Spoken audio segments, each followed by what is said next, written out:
sinta, wala nang hahanapin pa. O Diyos, ako'y niligtas mo upang makapiling ka. Sa buhay na ganap at buhay na may katiyakan at magpawalang hanggan, ika'y papupurihan ko. Sa wagas ng pagsinta, wala nang hahanapin pa. O Diyos, ako'y niligtas mo upang makapiling ka.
the reason why we are singing, Lord God. Purihin ka, Panginoon, sa umagang ito. Purihin ka dahil ikaw ay may mabuti. Purihin ka, Panginoon, dahil ikaw ay tapat. Purihin ka, Panginoon, dahil ikaw ay dakila. Purihin ka, Panginoon, dahil ikaw ay makapangyarihan sa lahat, Panginoon. Lord, ang aming mga dalangin, Panginoon, sa umagang ito, Lord, ay, Lord, manahan ka po sa aming mga buhay, Panginoon. Maghari ka sa aming mga puso, O Diyos. Gawin mo po kaming daluyan ng iyong pagpapala. Gawin mo kaming daluyan ng iyong papuri at pagsamba, Panginoon. Ikaw lang po ang aming itataas, Panginoon, sa umaga ito. Come on, church. Let's all sing. Hallelujah.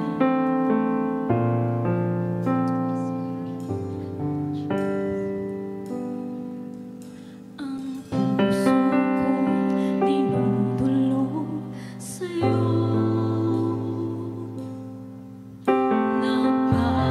Napapakumbaba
Isisigaw sa buong mundo.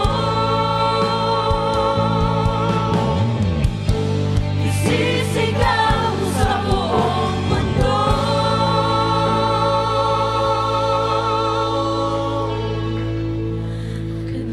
Kadakilaan mo.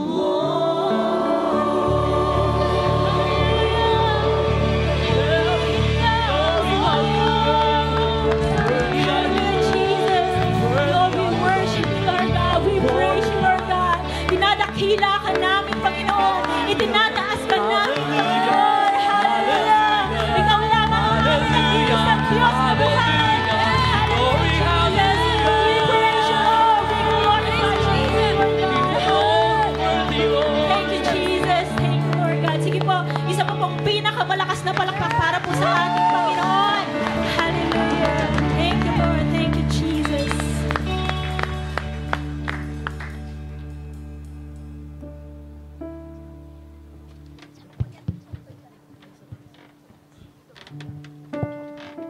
Blessed morning to all of you. Blessed morning, Life Giver Church.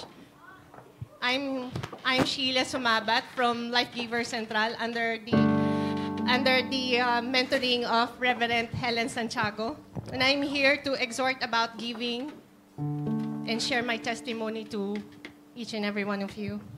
I remembered around mid-2021, while I was in the middle of my prayer and fasting, seeking guidance from the Lord, I received a leading from the Holy Spirit to reopen my commissary, which had been closed for a couple of months after an unfortunate experience with my business partners as a concessionaire at Purple Ants sa BGC Taguig Mercedes-Benz. So we started reopening the commissary at nakita namin yung galaw ng Panginoong Diyos. It was really an outpouring grace and favor for ZEP Cakes and Pastries. Kabila ng mga booking, kabilaan ng mga orders and bookings, staff with catering, kasabay noon yung kadalasan mga suppliers, mga suppliers din ako at naging chef consultant sa mga gusto mag-open ng kanilang mga cafe. Pero ang naging consequence nito is napabayaan ko yung relationship ko sa Panginoon. Unti-unting nag-slow down yung production namin hanggang naging break-even na lang ang income ko. And then I got tired, napagod po ako. Year 2022, when I made an agreement with the Lord, na I said my prayer. Okay, Lord, I had enough of these gruesome activities in my life. And from now on, I will no longer be attached on the things that will pull me away from you. Kasi ang thinking ko noon, tithes, offering, ganun lagi ang thinking ko, tithes, offering, then first fruit. Nakalimutan ko na hindi ka palang pwedeng mag-covenant sa Panginoon nang puro ka lang covenant without relationship with Him. So I decided to park my commissary and slow down. I work as a consultant chef. Since then, bumalik yung intimacy and relationship ko with the Lord and kay Holy Spirit. Doon na nagsimula, lumalim ang pag-aaral ko with the Word of God and sa dalawang ministries na aking kinagagalawan ngayon, ang prayer and prophetic. Not only that, ang Israel Life Group ay now 4 years nang faithfully nagtutuloy sa aming prayer mountain, which are renewal to the Lord, covenant renewal of the Lord. Last year, August, my brother's client in Lipa, Batangas was an owner of a certain resort, asked me to be their chef consultant to create an entire menu to their restaurant and cafe. Led by the Holy Spirit, I spent 5 days at the resort, setting up the kitchen, conducting food testing, providing training for the entire operation. Praise God, it was a successful one. Praise God. Thank you, Jesus. Hindi lang po yun, no? At nagkapag-minister pa rin po ako sa mga tao doon, including the owner. And of course, again, naging excited na naman ako kasi meron na naman akong first fruit na ibibigay kay Lord. Our God is forever faithful. Amen. There are blessings and favor along the way that I don't even know where it came from.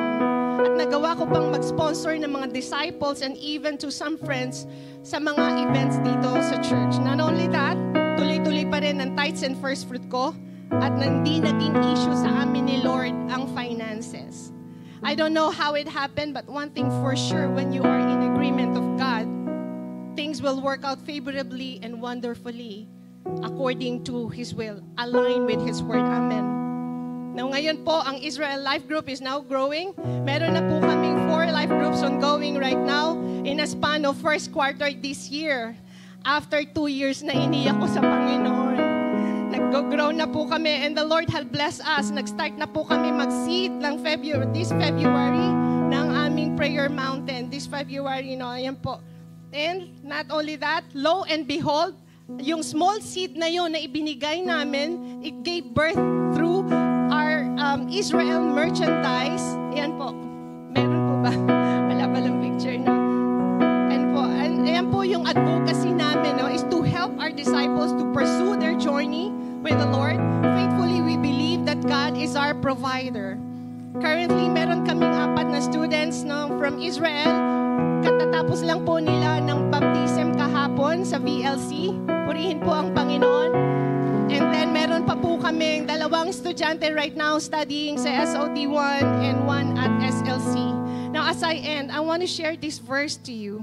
It says in Psalms 128 verse 1 to 2, "Blessed are all who fear the Lord, who walk in His ways. You will eat the first fruit of your labor. Blessings and prosperity will be yours."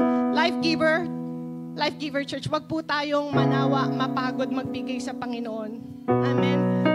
Bigay po natin sa Kanya yung nararapat na para sa Kanya. Amen. And we will surely eat the fruit of our labor and through His grace and His power. Amen. Blessings and prosperity will be ours. In the mighty name of Jesus, Lord God, maraming salamat, Panginoon. To God be all the glory, blessings, and forever praise in Jesus' name. Come on, let's bow down our heads and let's pray for our tithes and offering. Hallelujah. Heavenly Father, Lord God, we thank you for all the blessings.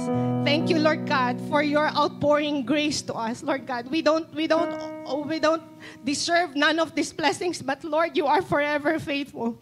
Lord God, tinataas namin ang aming tithes and offering right now, Panginoon. Let this be a pleasing aroma to you, Lord God. Let this be, Lord God, a giving, Lord God, a thankfulness of giving, Lord God, na binibigay namin sa iyo, aming Ama. Dalangin namin, Panginoon, na basbasan mo nawa ang offering na ito at lahat ng ito, Panginoon, ay aming itinataas sa iyo ng may pag-ibig, pagsamba sa pangalan ni Jesus. Amen at amen at amen. It's good, for the Lord is good, for the Lord is good, and His mercy endures forever. For the Lord is good, for the Lord is good, for the Lord is good, and His mercy endureth forever.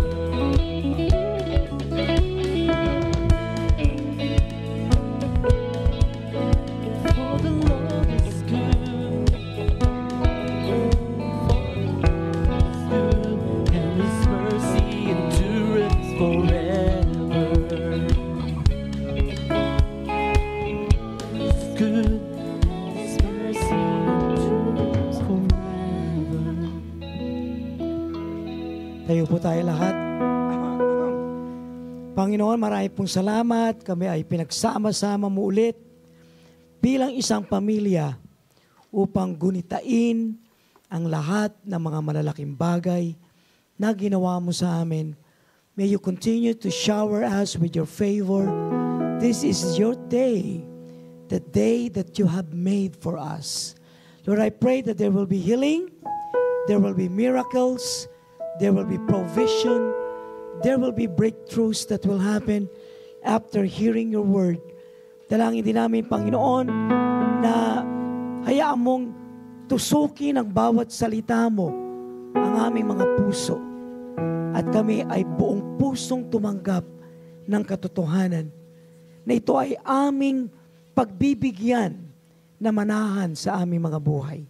Maraming pong salamat. Maging ang mga nasa online, hayaan, Panginoon, na kasihan ng banal na Espiritu Santo, maging sa husay na lang sa pakikinig at hayaan ang salita mo ang maghari sa kanilang mga buhay. Maraming po salamat. Pinupuri ka namin sa pangalan ni Jesus. Ang lahat ay magsabi ng Amen. Ikot lang tayo, 5 persons. Batiin natin ang bawat isa.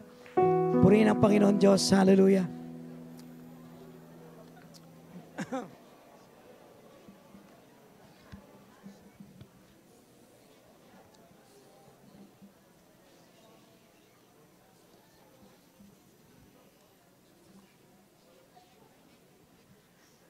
Praise the Lord. God is...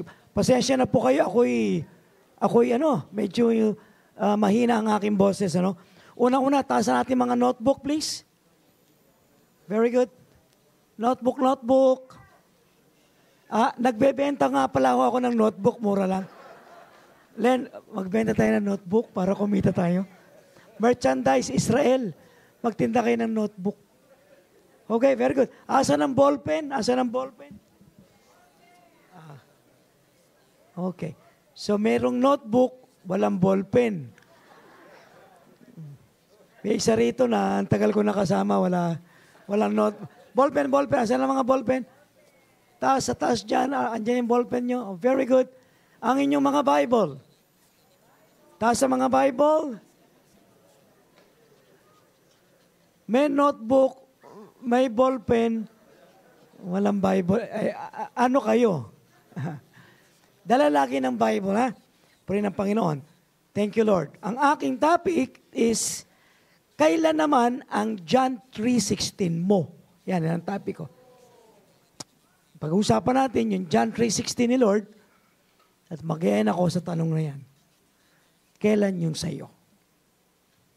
Punta natin, John 3:16, 22 to 21. For God so loved the world that He gave His one and only Son, that whoever believes in Him shall not perish, but have everlasting life. For God did not send His Son into the world to condemn the world, but to save the world through Him. Whoever believes in Him is not condemned, but whoever does not believe stands condemned already, because they have not believed in the name of God, one and only Son. This is the verdict. Light has come into the world, but people love darkness instead of light because their deeds were evil. Everyone who does evil hates the light and will not come into the light for the fear that their deeds will be exposed. But whoever lives in the truth comes into the light so that it may be seen plainly that what they have done has been done in the sight of God. Palakpakan natin ang ating Panginoon.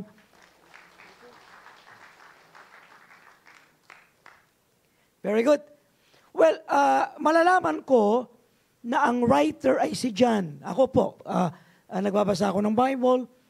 Of course, 40 years na rin. Ako nagbabasa, 41 years. Nagbabasa ako ng Bible. Pag nag-preach ang pastor, pumikit ako, hindi niya kinota ang verse, sinabi ang pangalan, ang numero, malalaman ko agad si John. Kasi ang paboritong word ni John ay eto. Like yung light. Paborito niya yan. Light, darkness, fellowship. Kay John yan. Like, believe, does not believe, kanya yan. Meron siyang glory, meron siyang truth, meron siyang, paborito niya, in relation, kanya yan. Alam ko, hindi kay Paul yun. Paulit-ulit yun, kanya yan. Conquer, kanya yan. Kanya yan. Ginagamit niya yan lagi. Katulad ng Father, Son, Love, ano pa?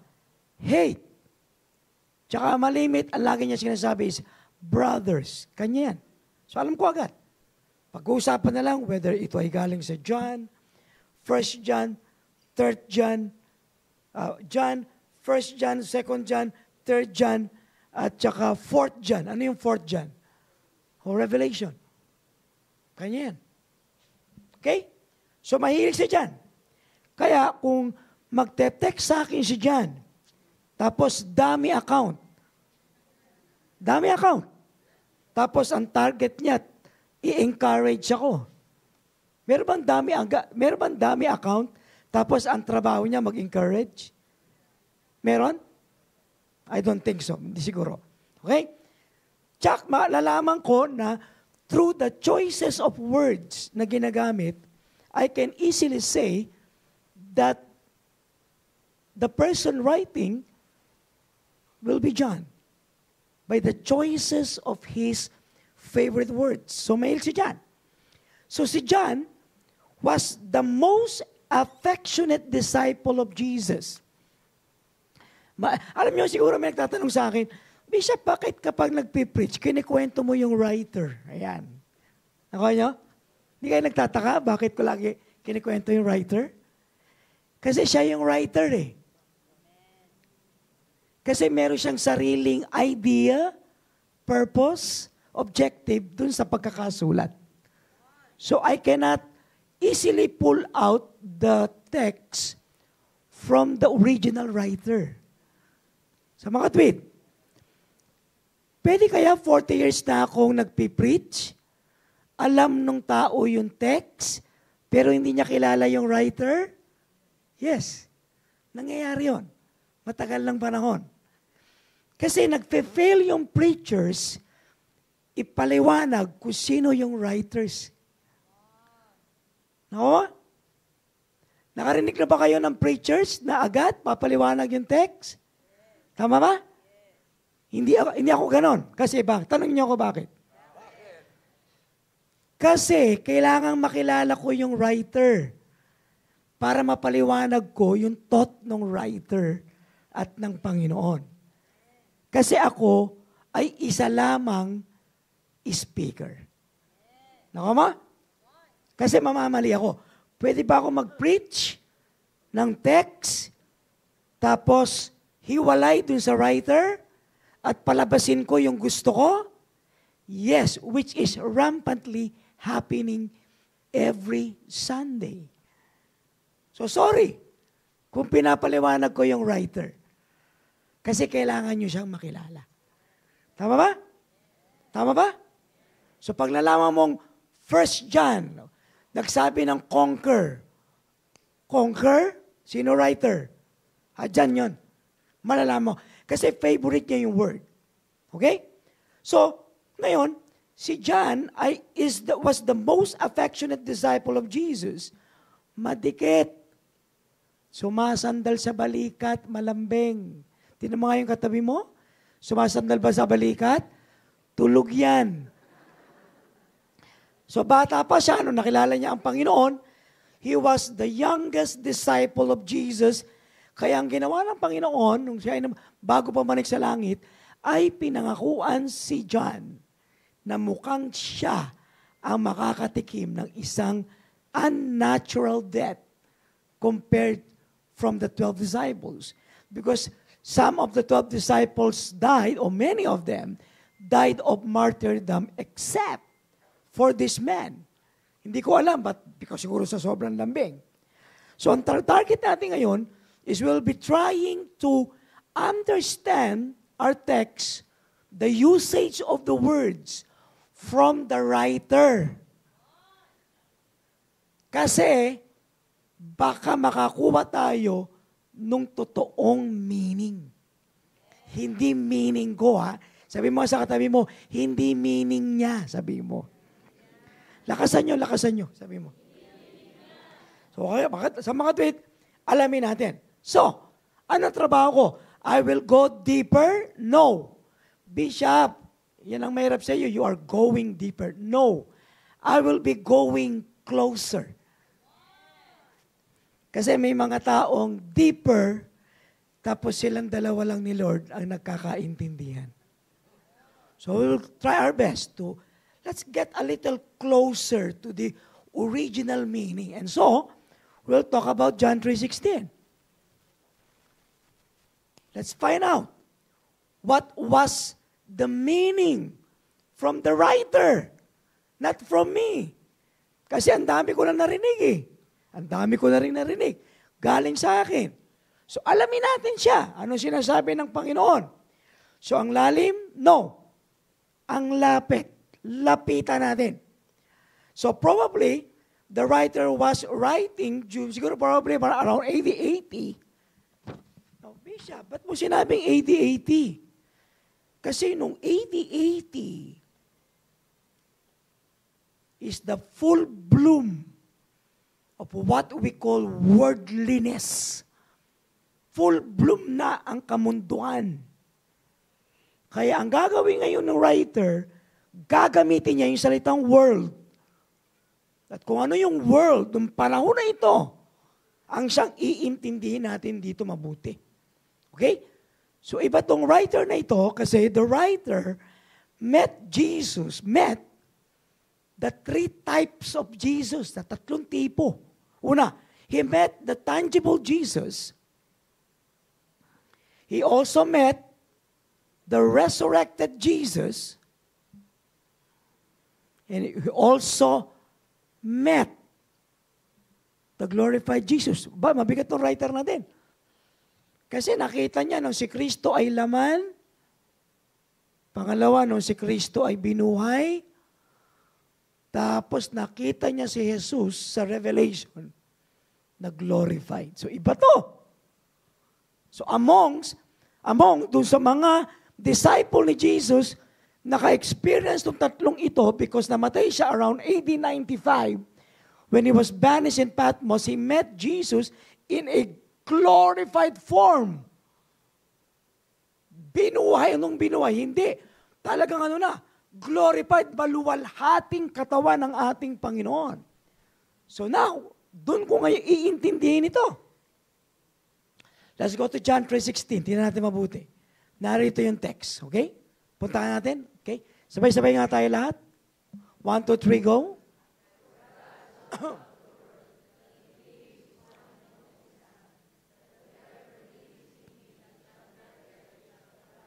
So, okay? So the subject here, I'm so sorry, because we are used to hear from others that the subject in John 3:16 is Jesus. I beg to disagree. The subject in John 3:16 is not Jesus, but God the Father. Dalawang bagay ang makikita nyo rito, because makikita nyo agad nandun sa ibabaw ang subject for God. And we will be, the text will be telling us about the two important things of two important characteristics of this Father, which makakasama yung kanyang anak. So yan ang ating pag-uusapan. So alamin natin kay John, bakit niya sinabi yung world? Bakit niya sinabi yung son? Bakit niya sinabi yung believes? Bakit niya sinabi yung perish? Bakit sinabi niya eternal life? Then we will go to 17. Unang-una, sabi ni John, unang-una, for God so loved the world. So number one is that this God is the God who loves. Tama ba yan? The God who loves the world.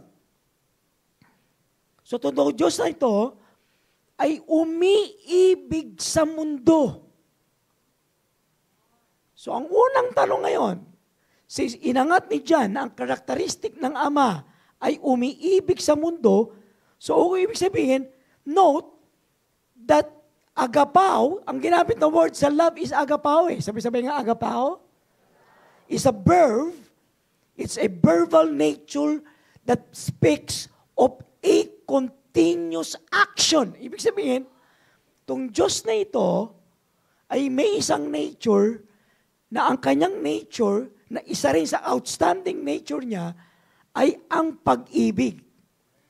And this love, or quality of love, is not an emotion, but is an action initiated or a continuous action initiated by a volition of choice.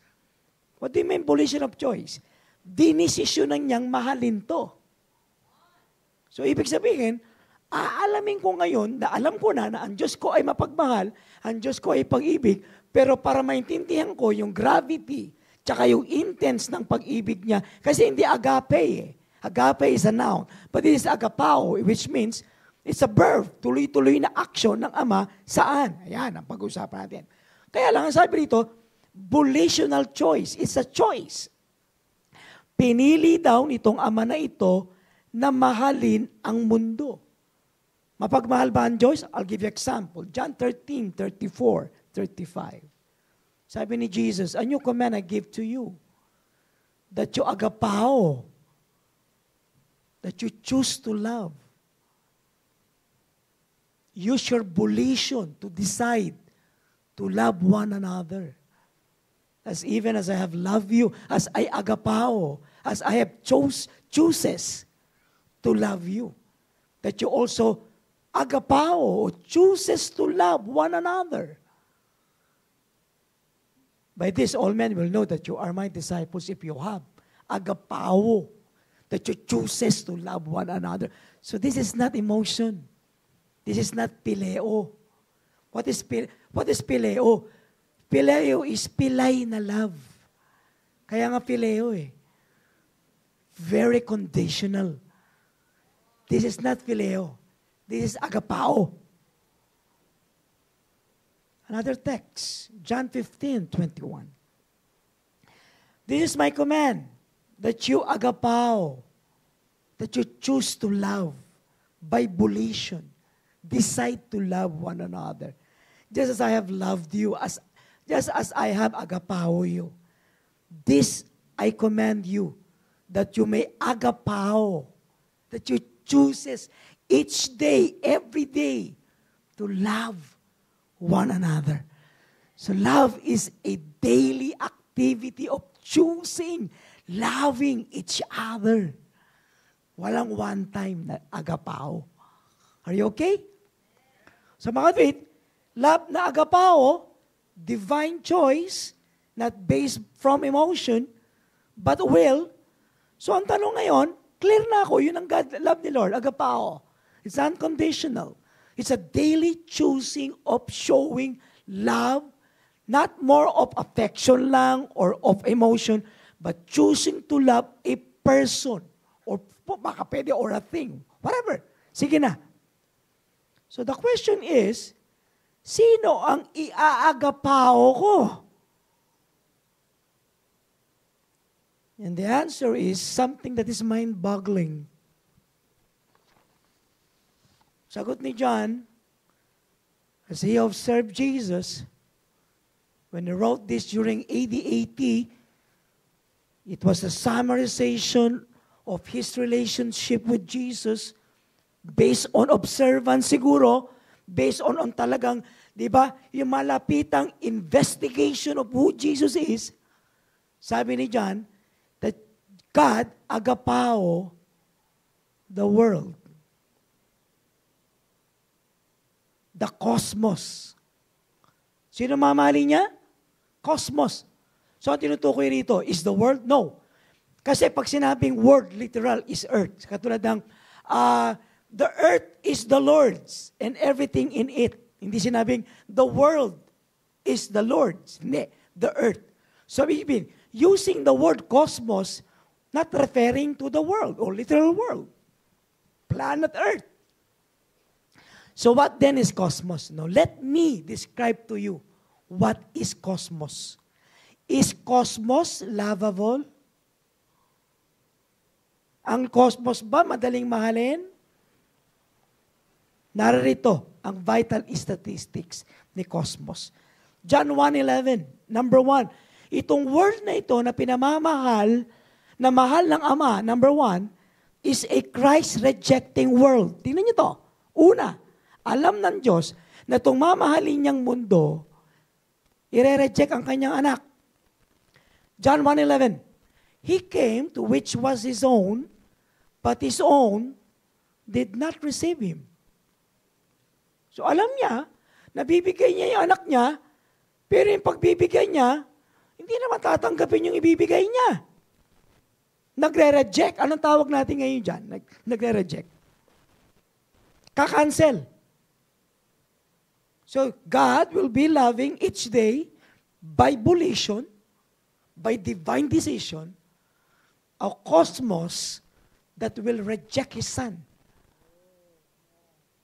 Wow. Anong sabihin ng mind-boggling? Anong sabihin nun? Hindi. Ay, hindi rin. Hindi rin. Gusto niyo bigay ko kayo ng word? Nakakaloka. Oo. Mind-boggling, nakakaloka. Tinignan ko sa Google, tinignan niyo sa Google. Ang nakalagay, nakakaloka. Tama siya. Sa mga, anong mundo ito? John 1, 9-11. The true light that gives light to everyone was coming to the world. He was in the world, and through the world was made through Him. The world did not recognize Him. He came to which was His own, but His own did not receive Him. Makatwid, this world will never recognize Him. This world will not receive Him. John 7:7. John to ulit. Kaya intindihin mo kay writer eh. John 7:7. The world cannot hate you, but it hates me. Because I testify that its work are evil. So the Father knew that the world will hate His Son. So why give the Son to the world? Daha pa rin. Di pa kumakagat. So yung hatred nila sa Diyos, ginagawa nilang show, podcasts.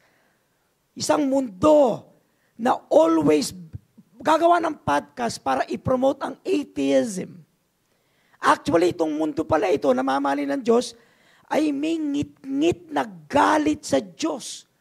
And that ngit-ngit na galit, I call it little demon. Dangit-ngit, yung nagagalit ka sa tao, yung mingit-ngit ka, yung nakakangiti ka, pero ang tawag doon, little demon. Huwag kang matakot sa malaking demonyo. Matakot ka sa maliliit na demonyo. Minsan, meron ka niyan. Totoo yan. Meron ako niyan. Tama ba? Yung iba, ayaw umamin. So, nung dumating si Christ sa mundo, nagngingit-ngit yung kanilang hatred. And guess sino ang unang-unang nagngit-ngit ng galit kay Jesus? Exactly, religious people. Sino nagkanulo kay Jesus? Sino nagkanulo kay Jesus? Co-apostle niya.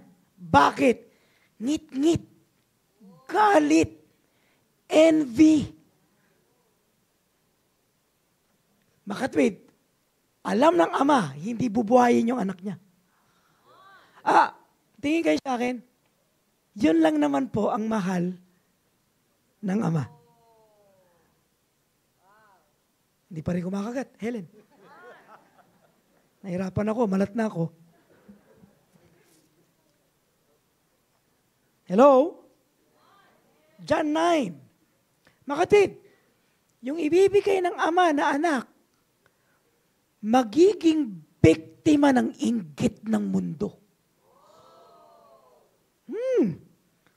Biktima si Christ niyan. John 9, 18, 19. They did not believe, had been blind, and had received His sight until they sent for the man's parents. May gumaling dito pinanganak na bulag. Is this your son? They asked, is this the one you say was born blind? How is it that now he can see?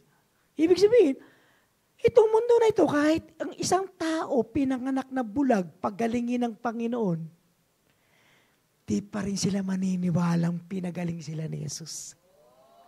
Tanungin niyo ako bakit? Hindi ko sila tatanaw ng utang na loob. Baklase, no? So Christ, meaning the Father will be giving His Son to a Christ-rejecting cosmos. It's a murdering world. A world whose activities, di ba, was to murder a Messiah. Ibig sabihin, ang mundong ito, tatanggap ng false Messiah, tapos papatay ng totoong Messiah. Tinisayad. So walang amount na miracle mo ang magpapatanggap sa amin ang sinasabi ng mundo, kahit bigyan mo pa kami ng pinanganak ng bulag at gumaling, hindi ka pa rin namin paniniwalaan. Kasi pagpaplanuhin ka pa rin namin, patayin. That's number one. So what kind of cosmos is this? A Christ-rejecting cosmos. Nako mo? Hindi ako writer ha. Yung writer si John. Intindihin nyo kay John, hindi sa akin. Number two, anong klaseng cosmos to? It's a world ruled by evil one. My God! Bakit ko bibigay ang mundo, ang anak ko sa mundo, na ang nagakari ay ang evil one? Who is the evil one? Satan.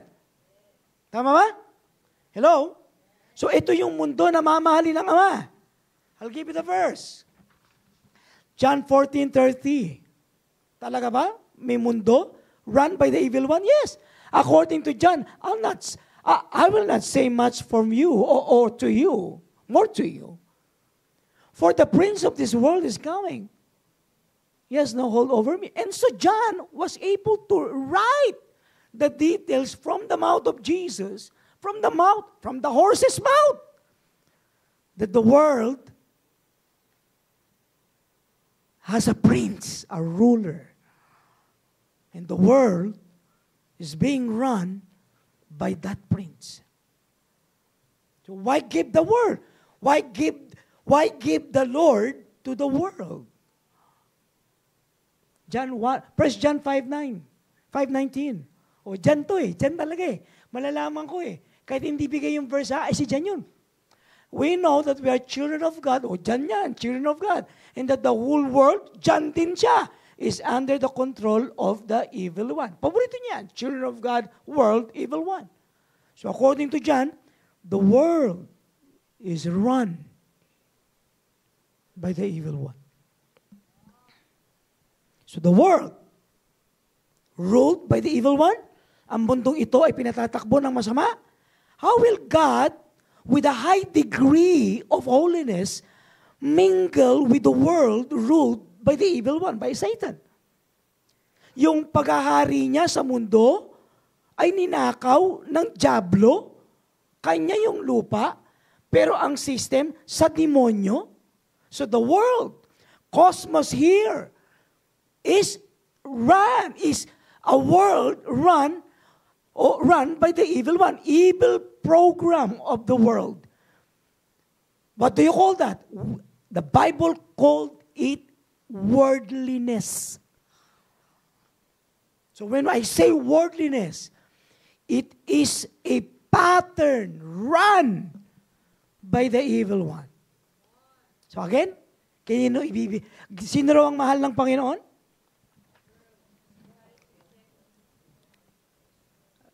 Tulungan nyo nga ako, please. So unang-una, sino? Christ-rejecting world, number 2. Number 3, klase ng world. Mamahalin nyo ba yung ganon? No. Ba't ko mamahalin yun? Layasan ko pa yun. Kung ang Pilipinas ganon, takbo ka sa Amerika. Ganon ang Amerika, LA, takbo ka sa Pilipinas. Ba't ko pupuntahan yung lugar na yun? Pangatlo, what kind of world? A world centered on 3 worldly patterns and attitudes. Itong world na ito, sentro sa 3 worldly patterns. Patterns. Pangalawa, 3 worldly attitudes. 1 John 2:16. John 2 ulit. For everything in the world, the lust of the flesh, the lust of the eyes, the pride of life, comes not from the Father, but from the world. So ano yung pattern niya? Pattern, attitudes. Yung pattern, culture. Yung culture, yun yung attitude.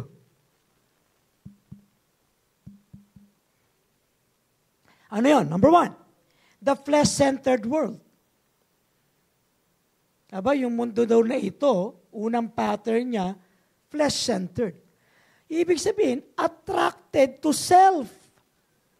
Attracted sa sariling opinion, sariling rights, sa sarili niyang vices. Umiikot ang mundo sa pagkita ng pera sa bisyo. Money, pleasure, attracted to satisfy oneself. Sexual passion, sexual fantasy, gluttony, katakawan sa pagkain, bagay, yun ang mundo. Flesh. Gusto mo magnegosyo, negosyo mo para kumita ka. Negosyo mo laman. Pag laman, ang daming pupunta. Pastor ka, di ba? At sabi mo, naku, hindi ako yumayaman magpastor. O, magnegosyo ka, magkaraoke bar ka. Lagyan mo ng mga babae. Tapos tawagin mo yung mga babae, GRO, God Relations Officers. Kikita ka. Hello? Number 2, another pattern, another attitude is lustful eyes. Ibig sabihin, the world is attracted to beautiful people, beautiful objects, beautiful scenery. Di ba? Mga bagay, di ba? Di ba? Pag nakita, bili. Pag nakita, kuha. Pag nakita, nakaw. Pag nakita, demand. Why? Because the attraction and the entry point of everything in the world is the lustful eyes. Pag nakita, bili. Pag nakita, kuha. Kung walang pera, hindi nakuha. Pag nakita, nakaw. That's the world. That's how the world runs its show. Each day, every minute, every second, lagi. It's all about the affairs and the lustful eyes, according to John. Number 3, the prideful life. Amen? What is prideful life? Yabang ko, galing ako, eto na ako. No!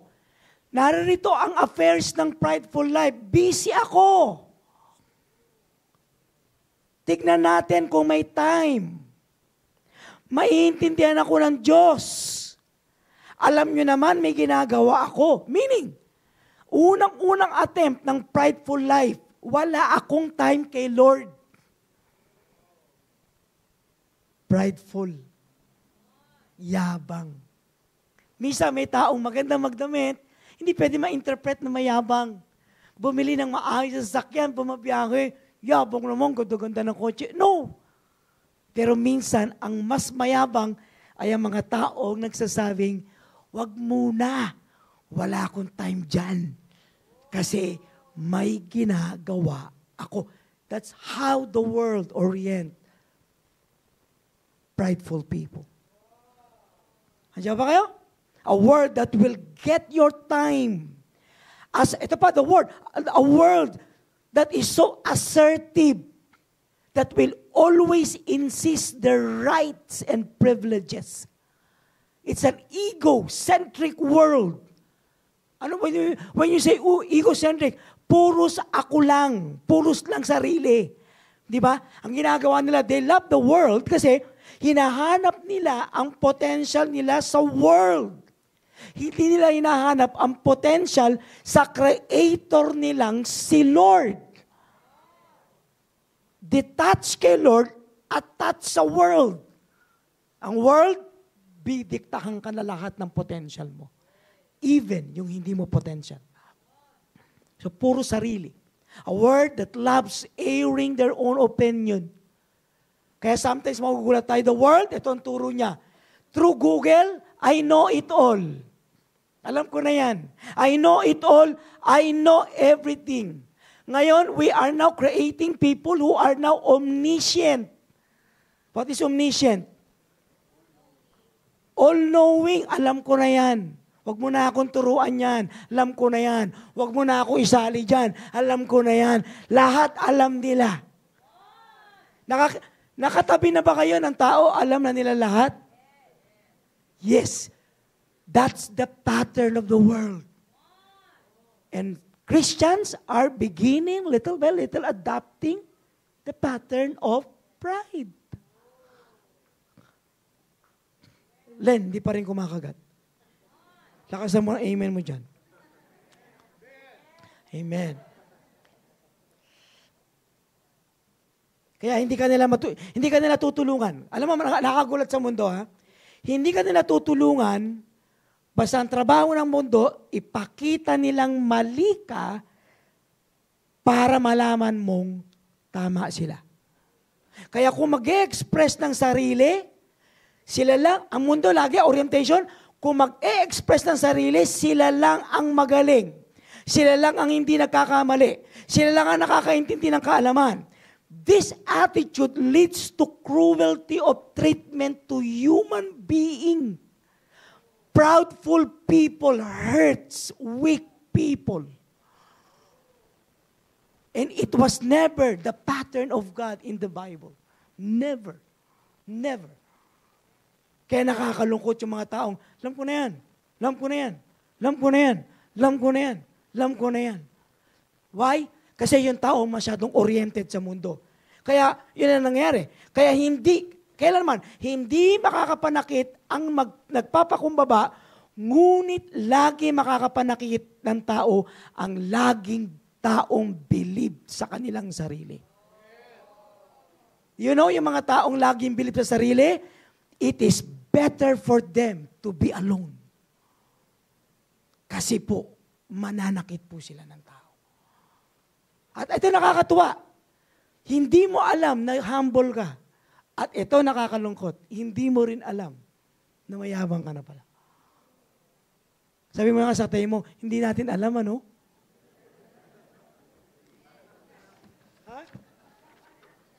Ha? Ngayon, alam nyo na. Yun ang mundo. Nga pala, yun ang mundong kausap ni John.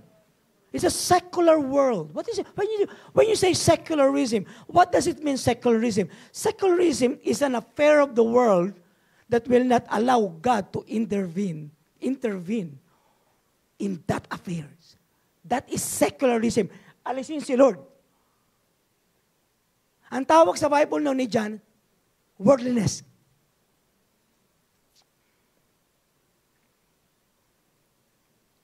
Kaya ang mundo, tatanungin ko ngayon, sino ngayon itong mundo na bibigyan ng anak?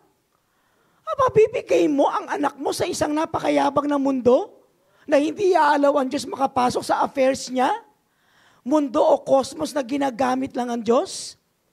Karamihan ito, nakita ni Matthew, nakita ni John, o ni John rather, si Matthew rather, nung nakita ni John yung parable of the sower, aba, nung gumanda na ang buhay nung isang Christian na kilala ang Panginoon, masaya, aba, according sa parable of the sower, according to Matthew, aba, nung pumasok ang mundo, dahan-dahan na niyang dinitouch ang Lord sa buhay niya, hindi dahil sa nagkaroon siya ng problema, kundi dahil nagtagumpay siya masyado sa mundo. The world choked the seed, the plant, until it perishes. Ibig sabihin, the world has no relation to God. Ang mundo na ito, kung bibigyan ka ng konting Diyos, ang sasabihin niya, o sige, magkaroon ka ng Diyos, pero pagkailangan mo ang bills mo, kung babayaran mo. Di ba? Pagkailangan kita, Lord, lapit ka sa akin. Pero pag hindi kita kailangan, forget muna tayo. At itong world na ito, kahit magkaroon to ng Diyos, ang sinasabi nitong mundo na ito, ikaw ang mag-adjust sa akin, Lord. Dapat andyan ka pag kailangan kita. Dapat i-bless mo ako. Kasi pag hindi mo ako i-bless, iiwan kita. Dapat yumaman ako, Lord. Kasi ang tagal ko ng Christian. Pero pag hindi ako yumaman, kalimutan kita. Pag kinuha mo ang pera ko, Lord, tatalikuran kita. Pag namatay ang asawa ko na maganda, mapalad yung tao na hindi maganda ang asawa. Pag namatay ang asawa kong maganda at ang anak ko matatalino at mahal ko sa buhay, sorry, sisisihin kita lagi hanggang mamatay ako. Yun yung mundo na ginagalawan ni John. Huwag kang makikialam, pero kapag kailangan kita, hindi ka nakialam, at hindi ka nakialam, kaaway kita. Yun yung mundo. It's a very selfish world. It's a very selfish world. Pag di mo sinagot ang panalangin ko, aalisin kita sa mundo ko, hindi ka bagay sa mundo ko, kasi ibang mundo ko. It's a very egocentric world. I'll ask you again a question. Mamahalin mo ba yun? Sagot naman dyan. Mamahalin mo?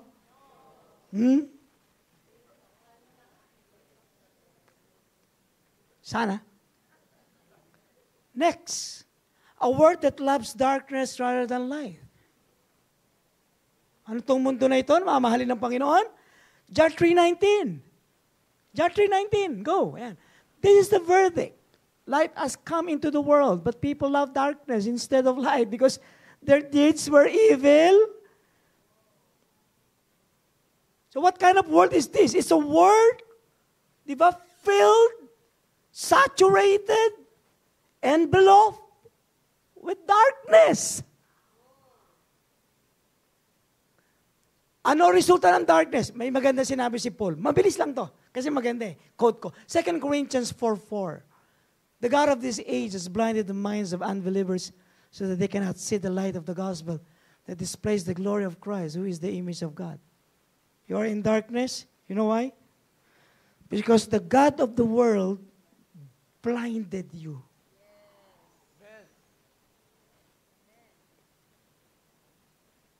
Would you mind loving that kind of world? O, tingin kayo sa akin. Sabi ng John 3:16, for God so loved the world.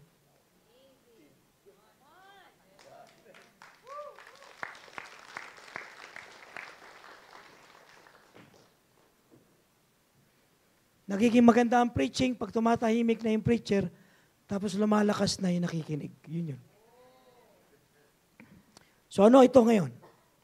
So anong word ito na mamahalin niya sa kabila ng?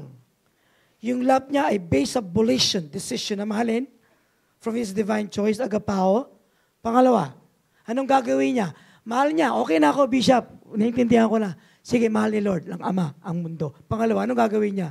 Pangalawa is mind-boggling. Tagalogin ko, nakakaloka. Bakit nakakaloka? Narito po, the God who gives. Go. Go please. The God who gives. Sino to? God will give. Sino bibigay niya? Sabi nito, God will give His only begotten Son. Sino bibigay niya? Yung kanyang buktong na anak, kaisa-isang anak. You know why? Because God is a giver. God daily initiating giving each day. Araw-araw walang ginawa kay Lord kundi magbigay. Tayong lahat ay recipient ng sobrang kagalantihan ng Panginoon. So ang ginawa ng author, binalik ng author sa audience, sa Genesis, sa creator giver, ang kanyang audience. So kanina nakita natin that the Father chooses to love the world. Is a Christ-rejecting, ruled by evil one, evil culture, pattern, full of darkness. Tanong ko sa inyo, bibigay ba nyo ang anak nyo sa mga car racers na ilalagay sa gitna yung bata? Isasama ba nyo ang anak nyo sa construction site, magbubuhos, ilalagay nyo sa ilalim? O, ibibigay nyo ba sa Taliban ang mga anak nyo? Gagawin nyo sila mga ninong nila? No! Ibibigay ba nyo ang anak nyo sa mundo na control ng evil one? No! Hindi! This is mind-boggling. Walang matalinong ama na magbibigay sa isang anak na buktong sa mga taong walang utang na loob. Hello? Hello? Andiyan ba kayo? Hindi ko bibigay. So ang tanong, marami bang pwedeng ibigay si Lord? Yes. Katulad ng UY Scotty o Scotty. This is the largest star. The largest. May picture ka dyan, anak? Okay, hindi niya makita eh. Sa sobrang laki. So yung UI Scotty is the largest star in the universe. Ang laki. 1,708 times ng laki ng araw na nasa constellation ng Scatum. Pwedeng ibigay yun ng Panginoon. Ang gagawin ko, ang suggestion ko, Lord, imbis na ibigay mo yung anak mo, ibigay mo yung Scotty, idikit mo ngayon siya sa mundo para sipsipin na ng Scotty yung mundo hanggang malusaw na siya. Try to imagine yung magnet ng star. Kung di ka ba naman mabuhay doon, hindi yun ang binigay. Sinong ibibigay? Ang sabi ng Bible, ang ibibigay daw ng Ama is the Son who is the radiance of His Father. The firstborn among all. The exact representation of the Father. And when God the Father spoke about His Son, this is what He said. This is my beloved Son, to whom I am, I am well pleased. Yun ang bibigay. Kahit nga yung anak mong adik, di mo bibigay sa iba eh. Amen? Anak mong may cerebral palsy, bibigay mo? Special child, bibigay mo? No. No. Nung binigyan ang mundo ng anak, ang binigay niyang anak, kaisa-isa. Secondly, yung anak na binigay niya, kamukha niya. At kapag nakita mo ang ama, nakita mo ang anak. At pag nakita mo ang anak, nakita mo ang ama. Bibigay mo? Bibigay mo. Sumagot kayo dyan. Hindi ko bibigay. Kasi walang tao na nag-aral ng bachelor na may 4 degree, bachelor degree, o may MDiv, o may PhD, ang may utak na magbigay ng anak sa mga taong alam niyang papatayin yung anak niya.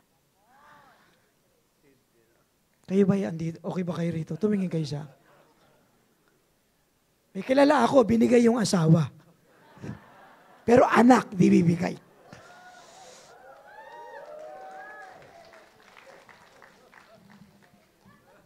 Hindi nga binigay, pinagpalit pa eh. Ito yung anak. Ang anak ay ang kabuuan ng Ama, to whom He is well pleased. Ibibigay niya ang anak niya sa isang mundo na papatayin ng kanyang anak. Ang anak niya, na larawan niya, na kabuuan niya, itsura niya, kaluwalhatian niya sa mga kosmos o mga tao, mga mundo. Na makinig mabuti. Andiyan ba kayo? Gusto niyo malaman? Another characteristic ng mundo? Gusto niyo malaman? Ikaw po yun. Ikaw po yun. Kala niyo nakatingin kayo sa mundo? Alam mo ito yung tukay kong 4 na kanina na mundo? Bro, ikaw yun.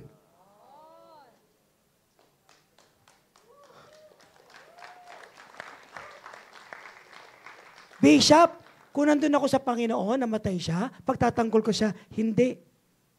Nung nagsalita si Peter sa 3,000 na na-born again, 50,000. Ang sabi niya nga na, pinapatayin niyo si Jesus. Sumagot yung mga tao, abay kararating lang namin dito. Abay galing sila kung saan-saan eh. Mga Hudyo yung pious Diyos, kung saan-saan galing. Magdadala ng ikapu nila, tsaka first fruits. Kasi gathering Pentecost eh. Aba, sagot ni Peter, kayo napapatay sa Panginoon. Susagot nila, aba, ano ba nangyari? Bakit tayo? Alam mo, I found out, makinig kayo po sa akin, tingin kayo sa akin mabuti. Hindi ito galing sa akin, ha? Hindi ka maliligtas hanggat hindi mo tinatanggap na ikaw ang nagpapatay sa Panginoon.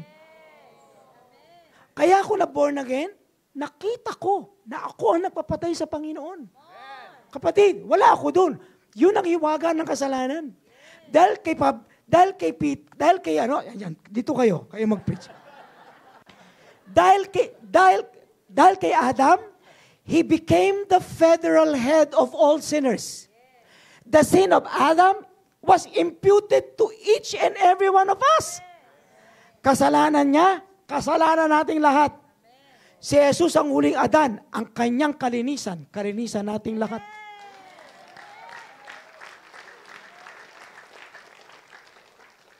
Andiyan ba kayo? Kapatid, hindi tayo lalago lang sa Bible study. Kailangan nating lumapit sa katotohanan ng pinakamalapit na meaning ng Bible. So tatanungin kita ngayon, sino yung Christ rejecting? Ikaw. Sino yung ruled by evil one? Ikaw pa rin. Sino yung pumatay kay Jesus? Ikaw pa rin. Sino nasa darkness? Ikaw pa rin. Ikaw yun. Ako yun. The flesh-centered world. What is the flesh-centered world? Attracted to the world. Ito tayo. Ikaw. Di ba? Ano tayo? Tayo yun, yung world-centered. Di ba? Kahit na born again na tayo ngayon, anong ginagawa natin? Lord, ikaw mag-adjust sa akin. Tayo to. Dapat andyan ka pag kailangan kita. Tayo to. Dapat i-bless mo ako. Kasi pag hindi mo ako ni-bless, hindi ako maglilingkod sa iyo. Tayo yun. Hanggang ngayon, tayo pa rin yun. Diba? Pag kinuha mo, Lord, ang pera ko, hindi ako maglilingkod sa iyo. Pag pinahiya mo ako sa publiko, hindi ako maglilingkod. Tayo yun. Andiyan ba kayo? Tayo ang mundo na minahal ng Panginoon. Sa kabila ng kakayanan nating patayin ang Panginoon. Minahal tayo ng Diyos. Sa kabila na puro kamunduhan ang iniisip natin. Na minsan kahit na Christian pa rin tayo, kamunduhan pa rin. Hindi pa natatapos sa church. Saan tayo kakain? Diyan pa rin ang iniintindi natin. Lista natin ang utang ng kapwa natin, pero hindi natin malista yung scripture na magbabago ng buhay mo. Tayo to. Tayo to. Hanggat hindi mo nakikita, napatay ko pala siya. Diba? Kasi ang daming Kristiyano hanggang ngayon, sila pa rin ang naghahari sa kanilang buhay.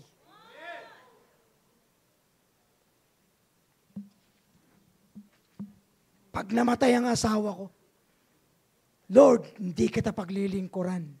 Pag di mo sinagot ang panalangin ko, pinabayaan mo ko, tatalikuran kita. Hanggang ngayon, minsan ang mundo nakadikit pa rin sa atin. Inalis na ni Lord sila Lot sa Sodom at Gomorrah. Pero hindi maalis-alis nila Lot ang Sodom at Gomorrah sa kanilang buhay. Inalis na tayo ni Lord sa mundo. Pero hindi maalis-alis ang mundo sa ating mga buhay. Still, pag nagsalita ka, utak mundo, salitang mundo, isip mundo. Kaya sabi ng Panginoon, hindi mo ako maintindihan, anak, hanggat hindi mo inaalis ang mundo sa iyong buhay. So narito ang purpose ni Lord. Listen carefully. We'll go now to 17. 17, for God did not send His Son to the world to condemn the world, but to save the world through Him. Whoever believes in Him is not condemned, but whoever does not believe stands condemned already, because they have not believed in the name of God's one and only Son. Anong ginawa ng Panginoon? Dumating ang anak. Nung dumating ang anak, anong ginawa niya sa world? Sabi niya ganoon, not to condemn you. The love of God leads for us to be freed totally from condemnation. Not to condemn you. Bishop, ang ganda. Bishop, ang ganda na to condemn me. Bakit? Kasi you are already condemned. Not go. You are already condemned. Sabay tayo, anak. Hello? Tingnan nyo? But whoever does not believe stands condemned already, because they have not believed in the name of God's one and only Son. So minahal ka ng Ama, binigay sa iyong anak. Bakit? By saying already condemned? O makinig mabuti. Kapatid, nung niligtas ka ng Panginoon, kasi Bishop, grabe, niligtas ako ng Panginoon because I was predestined. Long time ago, I was chosen by God. Long time ago. No. Hindi na sabi ni John, sentensyado ka. Nung minahal ka ng Panginoon, ako, sentensyado ako. Sentensyado tayo lahat. Naghihintay ang isang araw na condemn ka na eh. Isang judgment na lang ang naghahanap at naghihintay sa atin upang dalhin tayo sa kapahamakan. Bakit? You were already condemned.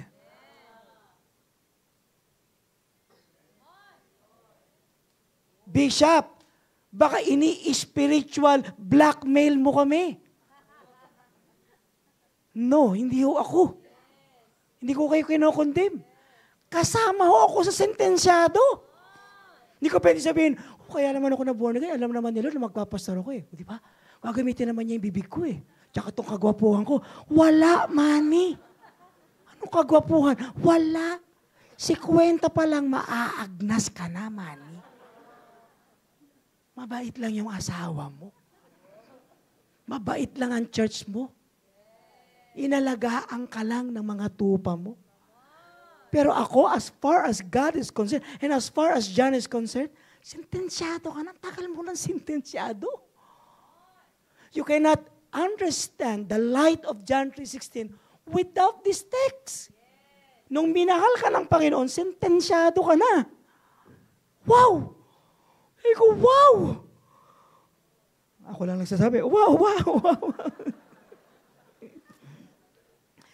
Minahal ka ng Diyos. Judge, condemn. The Greek is to be judged. Very good. Summon to trial. The one's case may be examined. Judgment, pass upon. Inatulang ka na. Sabi nila, di, nung araw pa, ligtas na ako. Hindi. Sentensyado ka. Hello? To preside over the power-giving judicial decision. Because it was the prerogative of kings and rulers to pass judgment. Pero sabi niya, to save you. Go. To save you. To save you. But, sabi niya, di ba? Condemn, di ba? Jesus came not to condemn. Bakit hindi niya ko condemn? Condemn na eh. But nung pinadala niya yung anak niya, to save you. But to save the world through Him. Hello? Hello? So yung love ni Lord, that doesn't, tama ha? Makinig mo po tayo ha? The love of the Lord that doesn't lead to salvation is unimaginable. It's impossible. Yung love ng God in the New Testament always and always lead to human salvation. To human for salvation. So salvation in the Bible is putting a person, not only snatching him from hell, but salvation is snatching him from hell and putting him into the kingdom of God.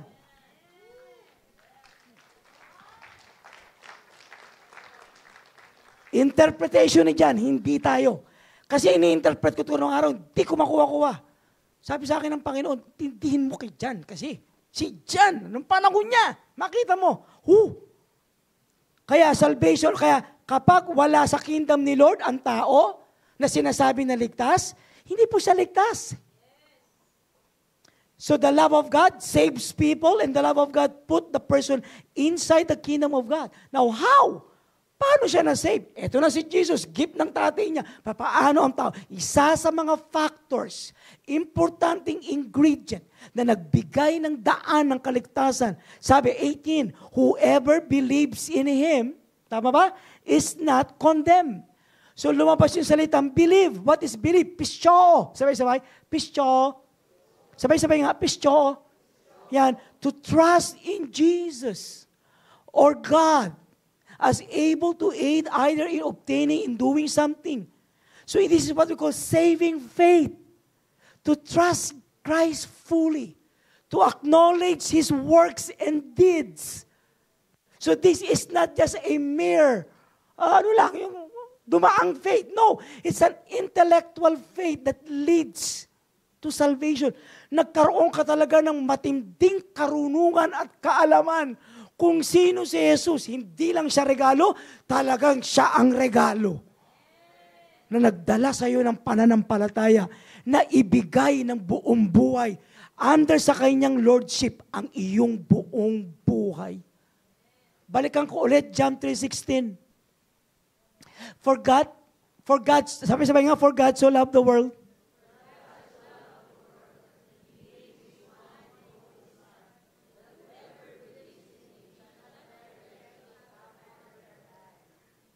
Ready ba kayo makinig sa huli? Clear ang John 3:16 ni Lord. Clear ba yung John 3:16 mo? Okay. Clear ang John 3:16 ni Lord. Clear ba yung John 3:16 mo? Bishop, bakit? May John 3:16 ba ako? Yun ang problema. Wala kang John 3:16. So sabi ko kay Lord, Lord, ang gagawin ko ngayon? Money, render mo nga yung John 3:16 mo. Narito po ang John 3:16 ko at natin. Go. For money, so love the Lord that He will give His one and only life so that He may serve Him throughout His lifetime. Onto, not into, onto. Tama ba ako? Donna, tama ba? Is the word onto? It's a direction going to eternal life. Onto.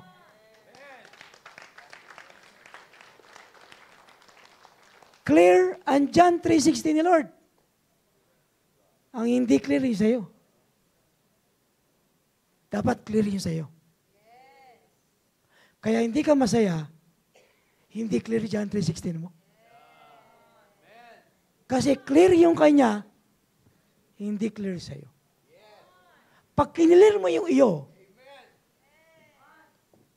clear ang kanya. Aniwala ka sa akin. Ito. Clear yung John. Ito. Lord, Bishop Manny, anong sabihin yan? Yan. Lord, dahil mahal kita, ibibigay ko ang kaisa-isang buhay ko sa iyo, buo at walang kulang, kahit sa panahong tahimik ka at walang galaw. Diyos kita. Lord, Diyos kita. Sa panahong hindi ka na uso sa mundong to. Huh? Hindi ka na uso. Hoy, Diyos pa rin kita kahit hindi ka na uso. Ano pa? Diyos kita sa panahong wala na akong natatanggap sa iyo, Lord. Pero Diyos pa rin kita. Ama kita kahit sa panahong sinasabi nila na pinabayaan mo ako. Ama pa rin kita kahit sa panahong sinasabi nila na pinabayaan mo ako. Ama pa rin kita kahit sa panahong wala na akong kagalingan, wala nang milagro, wala nang pagpapala, wala na akong kakampi. Lord, kita kahit sa panahon na pinagtutulungan ako ng tao na masasama at ang nakakalungkot, nagtatagumpay sila. Na sinamsam nila ang kabuhayan ko na binigay mo sa akin. Diyos pa rin kita. Nasira ako at ang pangalan ko. Nung tumanda ko, lalo akong nasira. At yung pagkakasira sa akin, pininiwalaan, Diyos pa rin kita kahit paniwalaan niya yun. Sa panahong wala na ako nakikitang value ko at dignity ko. At hindi mo ako tinulungan na parang silent ka, na parang wala kang galaw. Pero Lord, John 3:16 ko clear. Basta Diyos pa rin kita. Sa panahong wala kang kilos, alam kong active ka. Sa panahong pinabayaan mo ako, ang sasabihin ko sa mundo, di ako iniwan ng Panginoon. Sa panahong wala na ako nararamdaman, sasabihin ko, malapit ka sa akin, nandyan ka lang. Sa panahong madilim ang mundo, saka ako sasabihin, nagliliwanag ang buhay ko kay Kristo. Sa panahong wala na akong blessing, sasabihin ko, I am rich. I am rich. Sa panahong mamamatay na ako, ang sasabihin ko, bubuhayin na ako muli. Yung inagaw nila ay ibabalik mo, ako'y pasisiyahin mo, ako'y pagpapalain mo, ako'y mahal mo, at pinatawad ko. Ginawa mo yung John 3:16, sa aking ibabalik ko yung John 3:16 ko sa iyo. That is John chapter 3, verse 16. Tatayo tayo lahat. Manalangin tayo sa Panginoon. Tatayo tayo lahat. Nakataas ang kamay. Sambahin natin ang ating Panginoon. Hallelujah. Purihin ang Panginoon Diyos. Hallelujah. Mga anak. Raise your hands, please. Can we have a song, anak? Purihin ang Panginoon.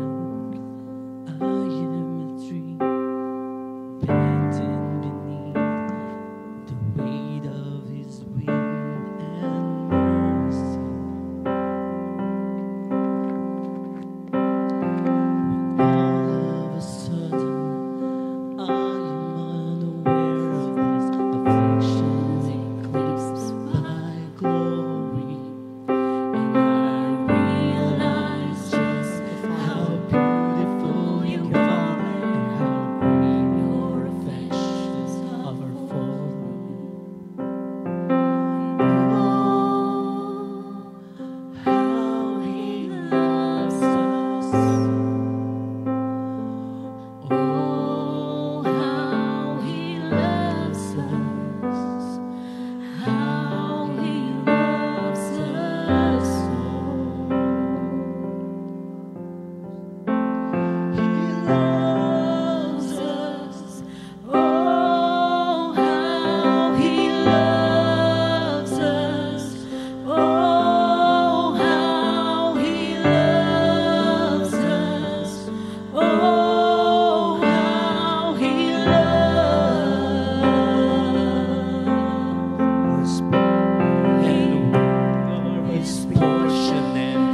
by the grace in His eyes.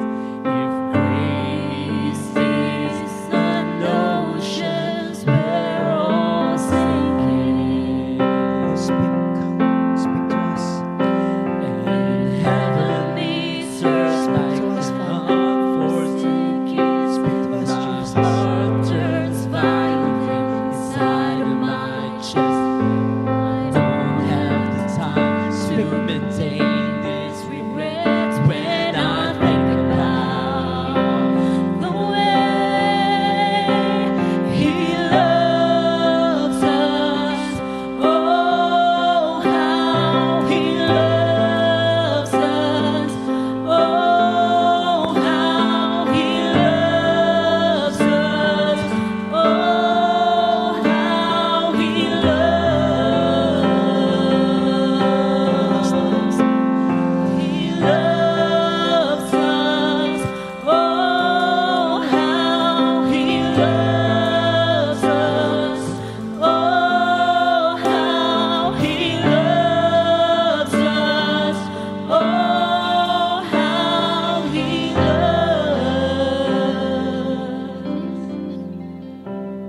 Lord, tulungan mo kami.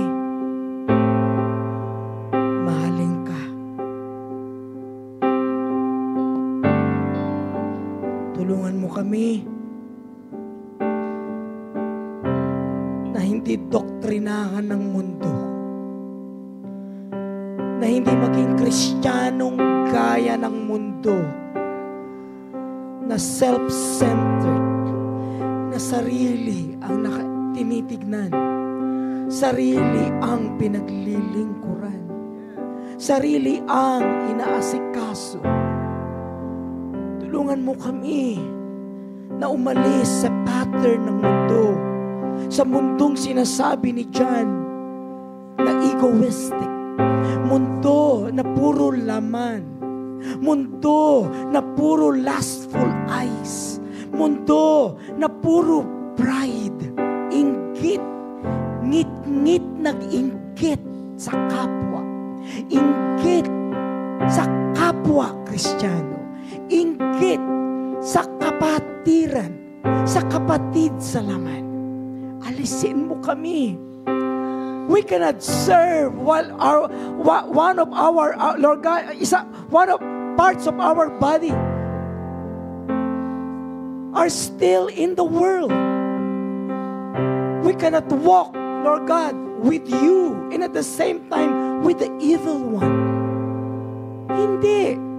Lord, teach us to choose you each day by our divine volition and will, to choose Jesus and His will and His purpose and His kingdom and His activity each day.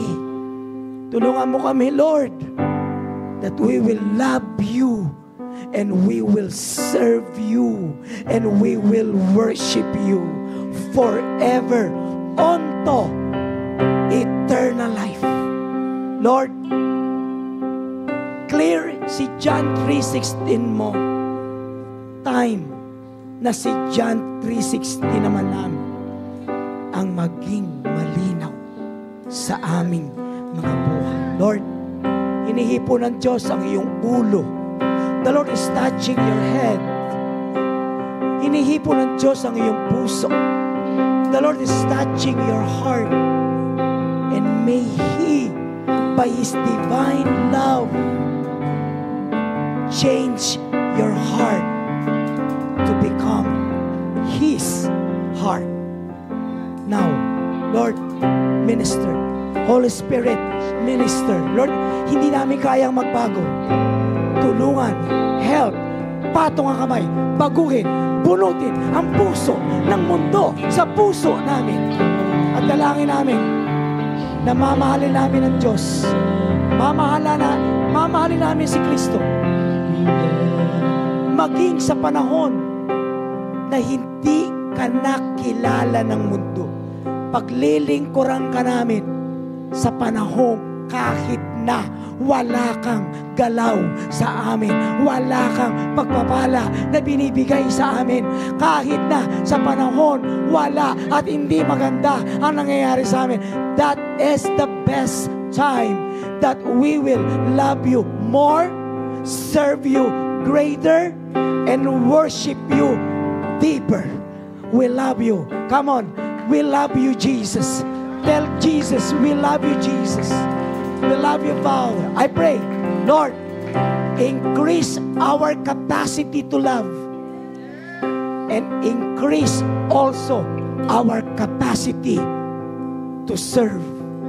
And also, Lord, increase our capacity to become Christ-like. Lord, may you release our John 3:16 in every heart. Put that John 3:16 in every heart of our people here. In the name of Jesus Christ, receive. And everybody sing, Amen and Amen and Amen. God bless you.